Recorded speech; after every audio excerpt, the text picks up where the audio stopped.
Una bendecida mañana para cada uno. Un gusto saludarles. Bueno, perdón, una tarde, porque ya estamos tarde, perdón. Vamos a continuar. Tenemos la asignación, ¿verdad? De lo que fue el verbo. Nuestro tema se desarrolló basado en la morfología, la sintaxis, ¿verdad? La composición y la función que tiene el verbo como tal.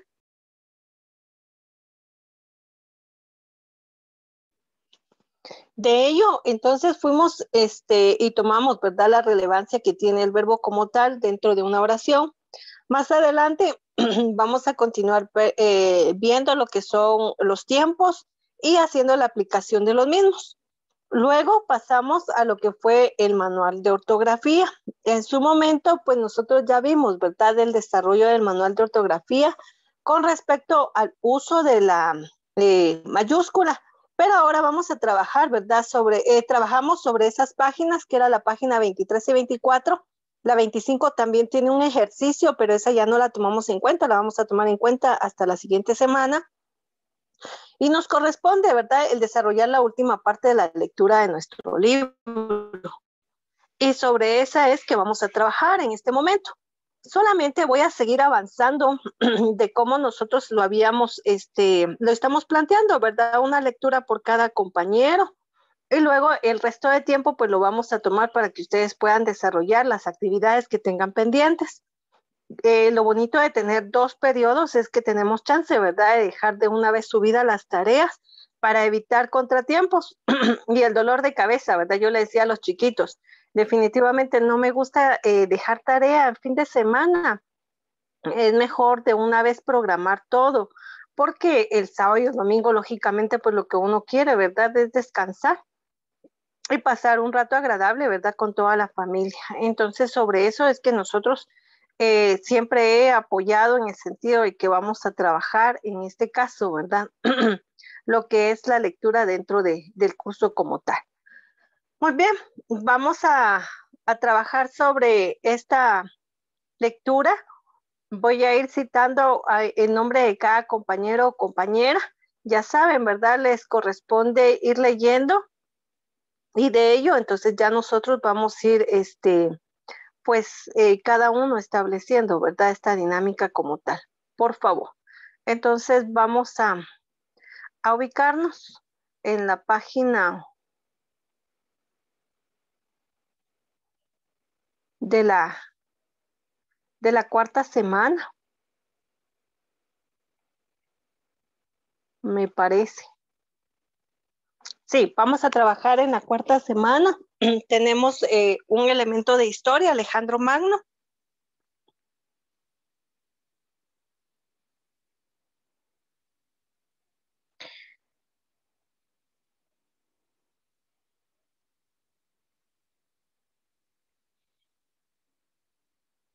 Y le vamos a pedir favor a la compañera Jamie Tecún que pueda leer.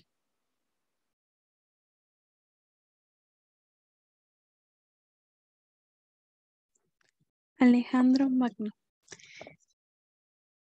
356 a 323 antes de Cristo nació en Metodología, un reino montañoso en el norte de Grecia, y fue educado por el famoso maestro ateniense Aristóteles, su padre, el rey Filipo II.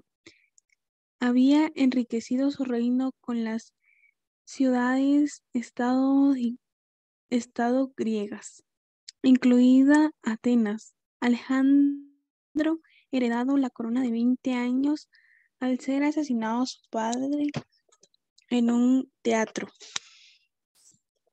Como rey, Alejandro sobrepasó a su padre en tanto que artífice de una increíble sucesión de conquistas. Creó un imperio sobre la mayor parte del mundo mediterráneo de su tiempo, sometido a sus ejércitos a partir de Macedonia, Grecia, Siria, Egipto, Mesopotamia y Persia. En 330 a.C., 6 años después de acceder al trono, derrotó a Darío, el rey de Persia. Con el tiempo, extendería su imperio hasta India. Su reinado acabó de forma abrupta al morir en Babilonia a los 33 años de edad. El imperio había creado, se lo repartieron sus oficiales, pero siguió en pie durante cientos de años hasta ser conquistado por los romanos. En su avance, Alejandro y sus tropas se toparon con nuevas civilizaciones de costumbres diferentes. En lugar de destruir sus culturas, los griegos las absorbieron. Así emergió una nueva cultura híbrida, conocida como helenismo. Por primera vez en la historia, una gran parte del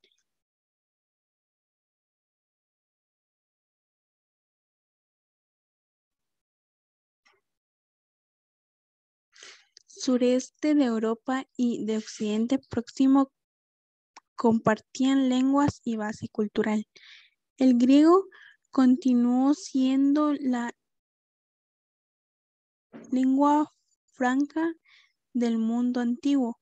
Durante siglos, los libros del Nuevo Testamento se escribieron en este idioma. El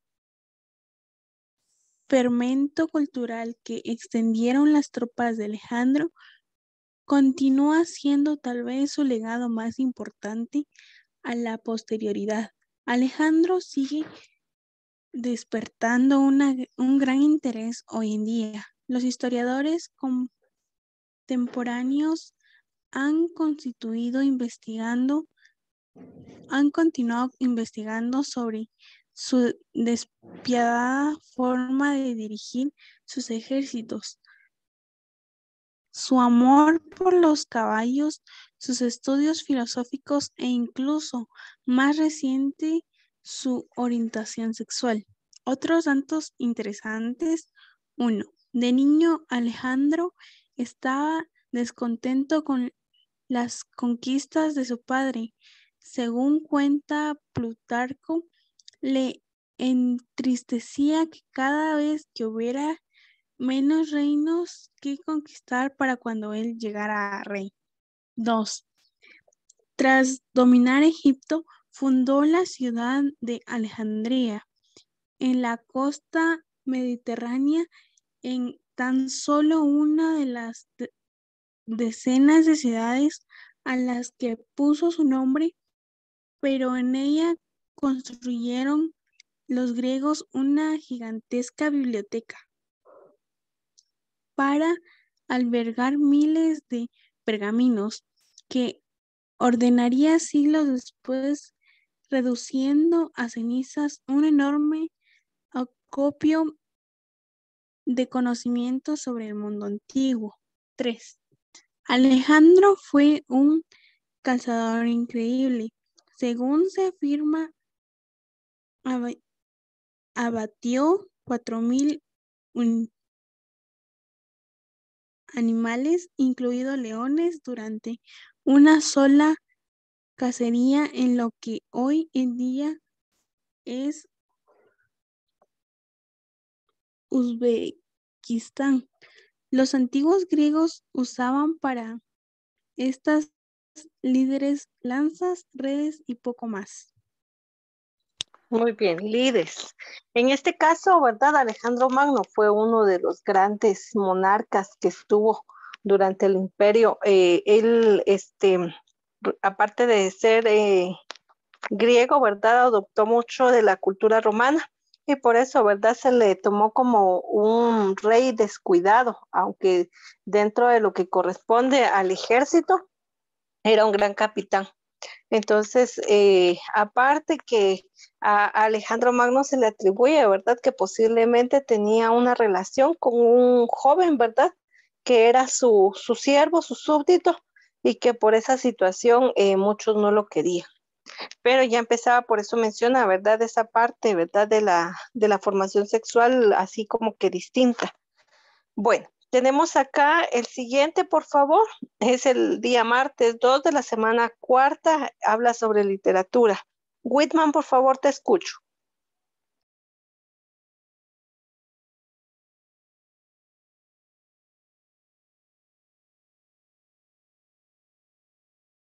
Sí, sí.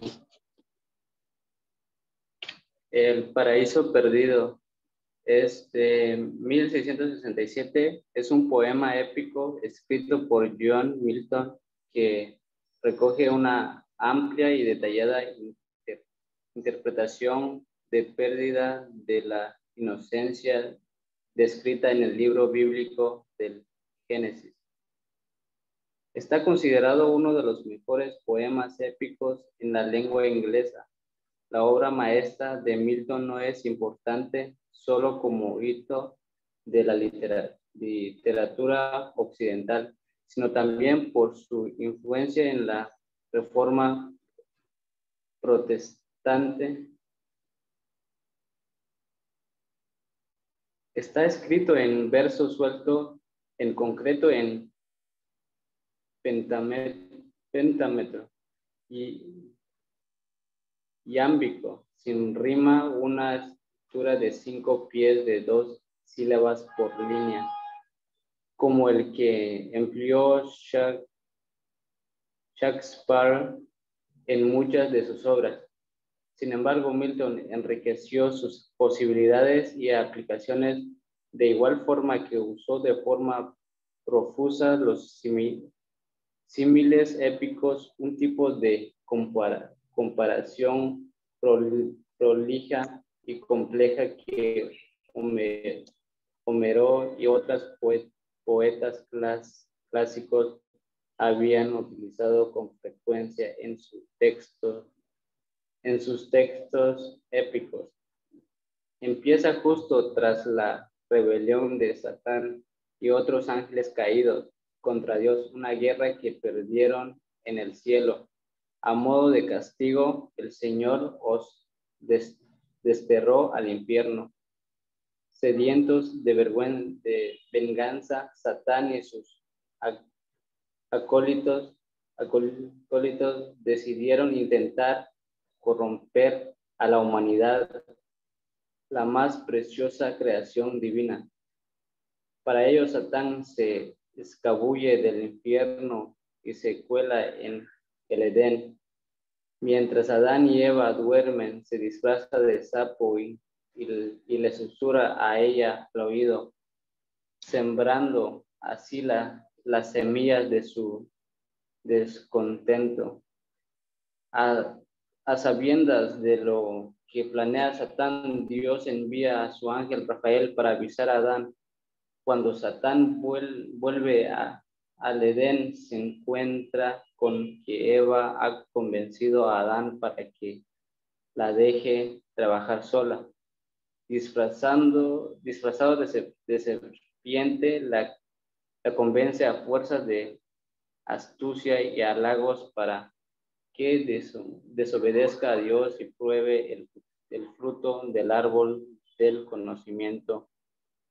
Adán, desolado por lo que ha hecho Eva, toma la decisión consciente de seguir sus pasos, pues prefiere estar con ella en su desgracia que seguir viviendo en el Edén sin su compañía.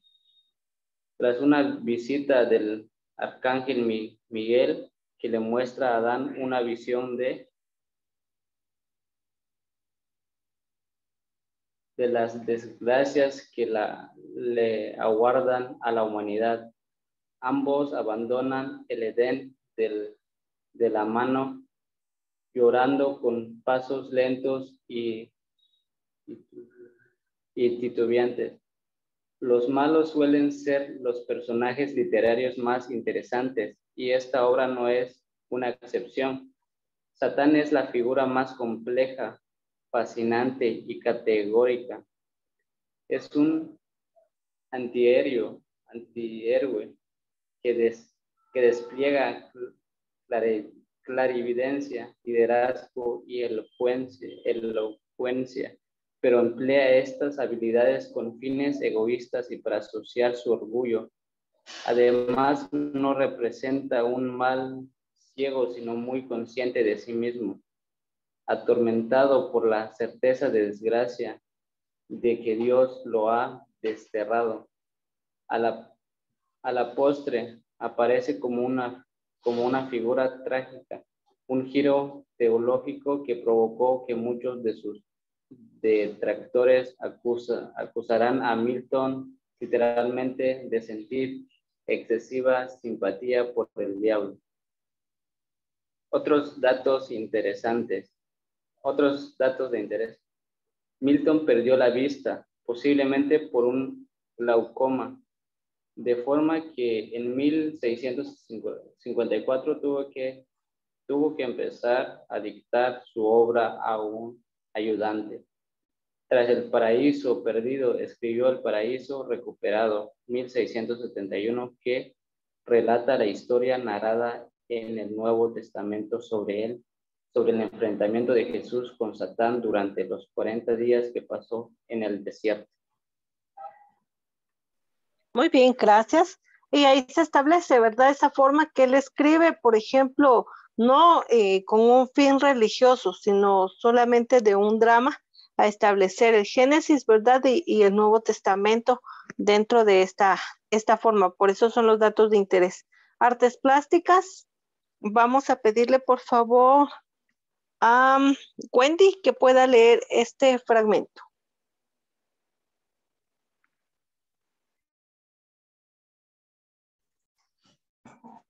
La Venus de Milo. La Venus de Milo es una de las esculturas más famosas de todos los tiempos. Recibió este nombre por haber sido descubierto por un campesino en la isla de Milo. En el mar Egeo, en 1820, fue incautada por las autoridades turcas, que terminaron por vendérsela a un oficial naval francés. En 1821 fue entregada a Luis,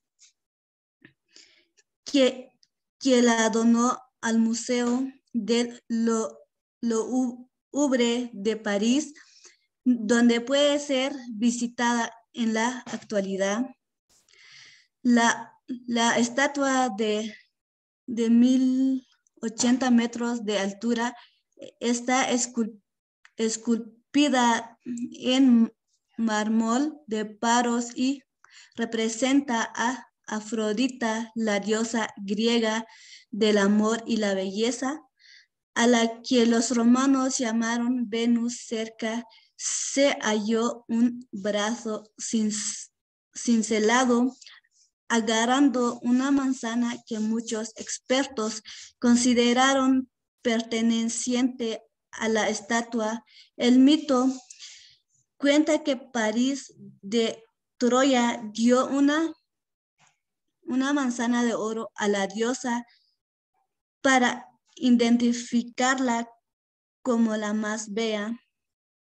Hay mucha controversia sobre el autor y la fecha de creación de la estatua. De un principio, el Louvre la consideró una escultura clásica, es decir, de los siglos BO 15 a.C. Una obra probablemente de Fidias o Praxiteles. Sin embargo, la base sobre la que fue hallada identificada al autor como Alejandro de Antioquía, originario de una colonia que no fue andada hasta después en el periodo helenístico, aunque los expertos del museo han terminado por ponerse de acuerdo en que pertenece a ese periodo. aún se expone como obra de un artista desconocido. La Venus de Milo ha sido admirada por todo el mundo. Desde su descubrimiento, el drama británico Oscar Wilde narró la historia de un hombre que encargó fabricar una copia de yeso de la estatua y luego demandó a la compañía de ferrocarriles porque le llegó sin brazos, lo que más sorprendió a Wilde. Sin embargo, es que el tipo ganó el juicio. Muy bien, gracias. El efecto invernadero corresponde a la ciencia. Vamos a pedirle favor a Wanda que pueda leer. Sí, señorita, voy. El efecto invernadero. La expresión efecto invernadero se usa para describir dos fenómenos científicos. El primero es el proceso completamente natural por el que la atmósfera evita que el calor se escape al espacio, un mecanismo mediante el cual la temperatura media en la superficie de la Tierra se mantiene en unos acogedores 15 grados centígrados. Cuando la energía del Sol llega a la superficie terrestre, en parte es absorbida por esta, calentándose así la Tierra, y en parte reflejada de nuevo al espacio. El vapor de agua, el dióxido de carbono, el metano y otros gases de la atmósfera, conocidos en su conjunto como gases de efecto invernadero, atrapan parte de esa energía saliente, actuando como si fueran la superficie de cristal de un invernadero. Sin ellos, el planeta sería demasiado frío para ser habitable. Pero la expresión efecto invernadero sirve también para referirse al incremento de esos mismos gases que se han registrado en el último siglo y puede haber contribuido al calentamiento global. La temperatura de la superficie terrestre ha aumentado algo más de medio grado en ese periodo y sobre todo en las últimas décadas, según la Academia de la Ciencia estadounidense. El año más caluroso jamás registrado fue en 1998. Al mismo tiempo, los gases de efecto invernadero, los que retienen el calor, han aumentado notablemente. El dióxido de carbono en la atmósfera se ha elevado hasta el 30% desde antes de la revolución industrial y el nivel de metano es más del doble. Pero lo que quizás sea más importante, también hay más agua en la atmósfera. A medida que los polos se han ido derritiendo, el nivel del mar ha descendido entre 10 y 20 centímetros, lo que ha incrementado las precipitaciones un 1%. Esto puede desencadenar un círculo vicioso. Más agua en la atmósfera implica más calor atrapado en la superficie. A medida que esto sucede, los polos se van derritiendo más rápidamente, lo que aumenta el volumen de los océanos y lleva aún más vapor de agua a la atmósfera, y así indefinidamente. Otro dato de interés. Los científicos de la Agencia Estadounidense para la Protección del Medio Ambiente estiman que la temperatura global de la superficie terrestre aumentará entre 0.5 y 2.5 grados en el próximo medio siglo, y el nivel del mar se elevará 60 centímetros en la costa norteamericana. Informes recientes de la NASA prevén que si se mantiene el ritmo actual al que se derriten los polos durante el verano, el Ártico puede quedarse sin nada de hielo para finales de siglo. El dióxido de carbono que satura la atmósfera de Venus provoca un tremendo efecto invernadero, un ciclo que se realimenta y que eleva la temperatura de la superficie hasta niveles en los que el plomo se derrite. Marte casi no tiene atmósfera y por tanto tampoco efecto invernadero, y en parte es por eso por lo que es tan frío. El efecto invernadero fue descubierto en 1824 por Joseph Fourier. Gracias, y todos sabemos, ¿verdad?, los problemas que genera el efecto invernadero hoy en día.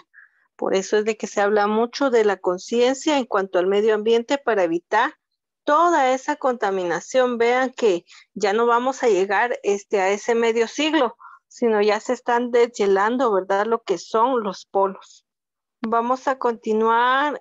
Por favor, Pablo Orozco, la música. La música religiosa medieval.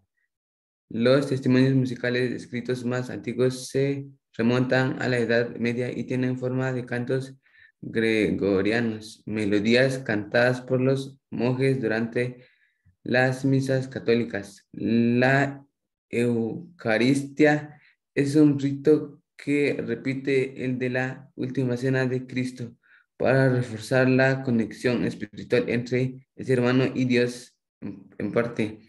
Esta conexión se establece a partir de la música. La misa se divide en dos rituales, el ordinario y el propio. El primero consiste en 6 oraciones en latín. Kyrie eleison, Gloria in excelsis, Credo, Sanctus, Agnus Dei et te Missa, que tienen siempre la misma composición y se celebran en todas las misas. El texto de las oraciones del rito propio, introite, gradual, ofertorio y comunión.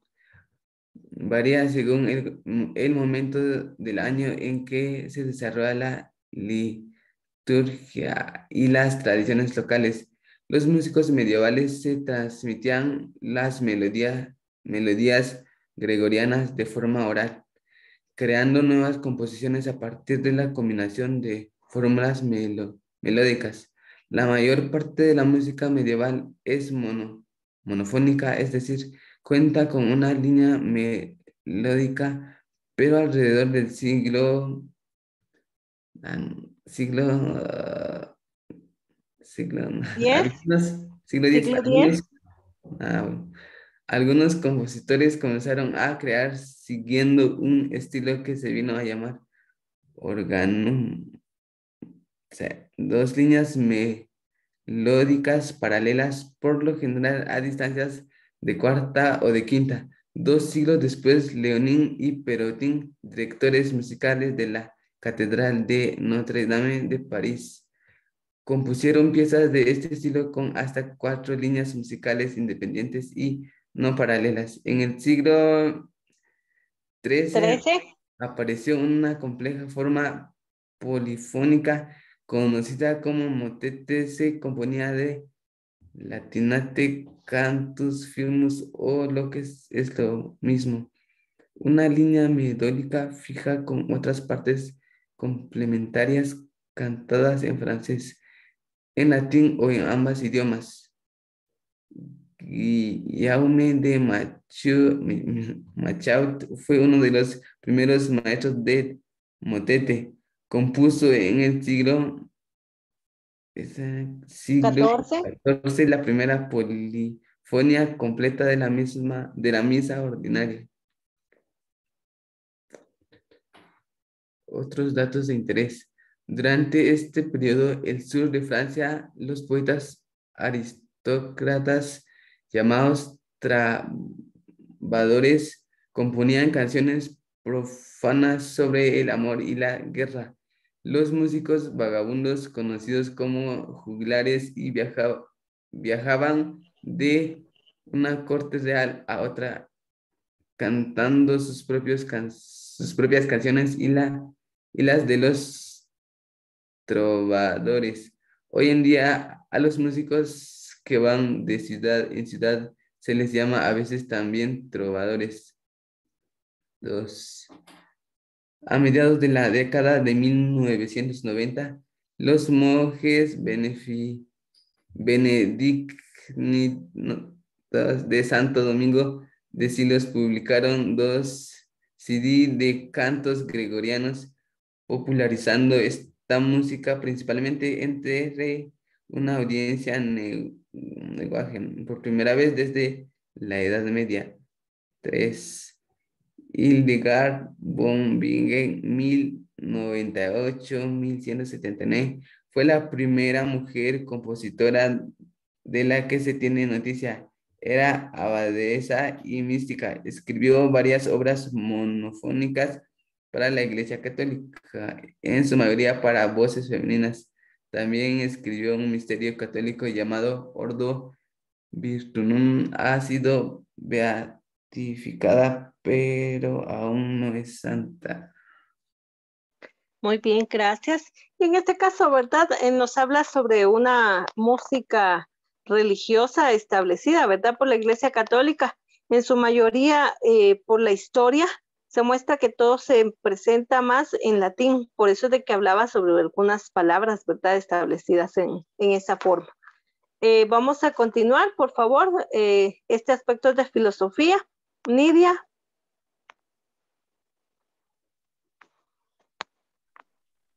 Las formas.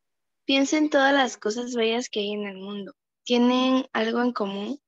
¿Cómo se explica que todas sean bellas? Según Platón, H 427-3347 a.C.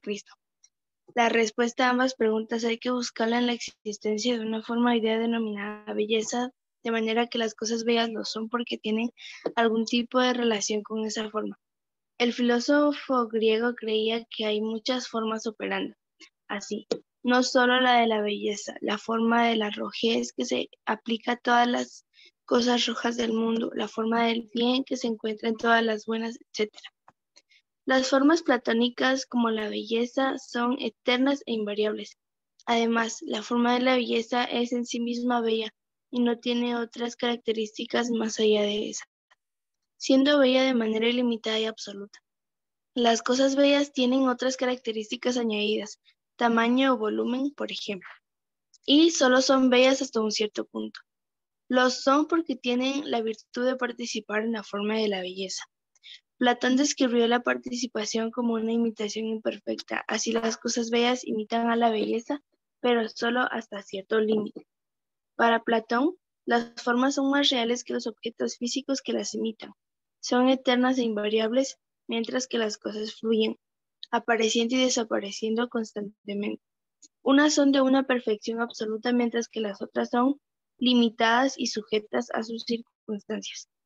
Creía que mucho antes de que existieran nuestros cuerpos ya lo hacían nuestras mentes, que habitaban en el cielo. Allí era donde conocían las formas. El conocimiento verdadero es el conocimiento de las formas, pero este no se puede conseguir a través de la experiencia sensorial, puesto que las formas, y al fin y al cabo, no pertenecen al mundo físico. Por tanto, nuestro conocimiento de las formas, nuestro conocimiento verdadero, no es sino la memoria de nuestro primer contacto con las formas allá en el cielo. Así lo creemos que es aprender, en realidad es solo recordar. Otros datos de interés. Platón introdujo por primera vez esta teoría en su diálogo Fedón, que ilustra las últimas notas de su maestro Sócrates. La pone en boca de su mentor, pero numerosos expertos consideran que expresaba el punto de vista de Platón. En el diálogo Menón, Sócrates defiende la teoría del conocimiento como recuerdo, aportando el ejemplo de un joven esclavo iletrado que es capaz de entender una demostración de Euclides. Gracias. Y aquí se recuerdan cuando habíamos leído a Platón que les decía, ¿verdad? Que él decía en un momento determinado que el cuerpo, el ser humano estaba constituido por un cuerpo material, pero que el espíritu, o sea, ya vivía mucho antes de nuestro cuerpo. Entonces, por eso es de que nosotros en algún momento cuando nacemos a esta vida, o sea, tomamos un cuerpo, pero hay cosas que las aprendemos rápidamente porque solo las recordamos. O sea, ya vivíamos en el mundo de las ideas, en donde nosotros teníamos el conocimiento de todo, y cuando venimos acá solo recordamos, ¿verdad? Por eso es que él establece esas formas. Muy bien, vamos a continuar. Tenemos acá otro aspecto religioso. Vamos a pedirle favor a Nancy que pueda leer.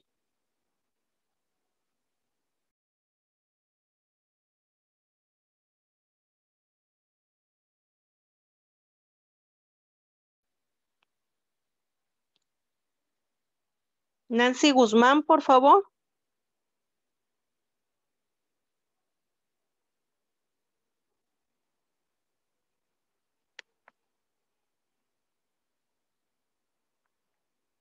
¿No se encuentra Nancy?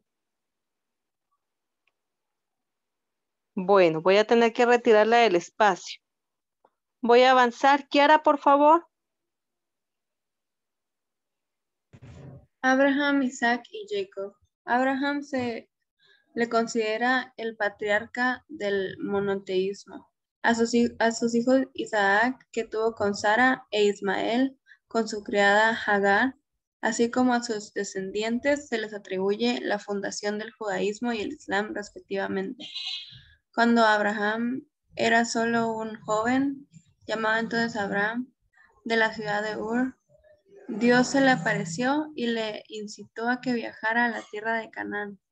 Más adelante, Abraham empezó a preocuparse por el hecho de no haber tenido descendencia. Su mujer, Sarai, más tarde llamada Sara, parecía ser estéril, por lo que ésta le permitió acostarse con su criada Hagar, quien dio a luz al primer hijo de Abraham, Ismael. Furiosa y loca de celos, Sarai obligó a Abraham a echar de casa a madre e hijo. Dios hizo entonces un pacto con Abraham.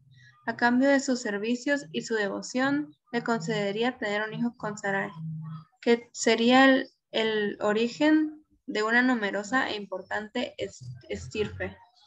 La tierra de Canaán sería suya.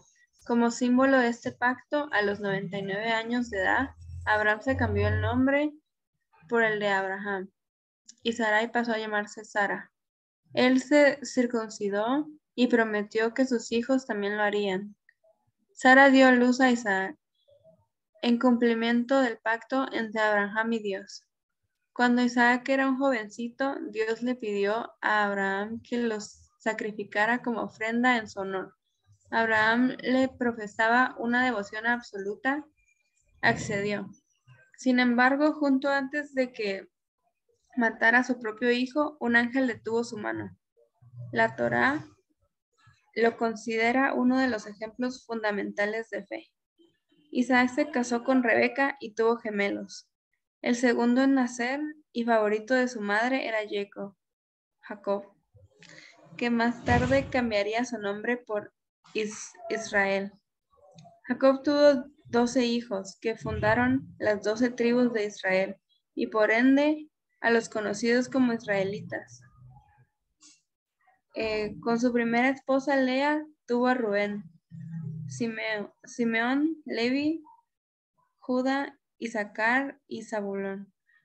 Con una criada de Lea tuvo a Gad y Aser. Con su esposa favorita Raquel tuvo a José, a su vez su hijo preferido, y Benjamín. Y con una criada de Raquel tuvo a Dan y Neftalí.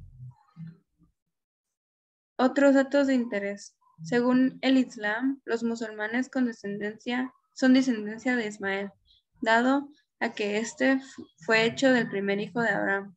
Dicen ser los verdaderos herederos del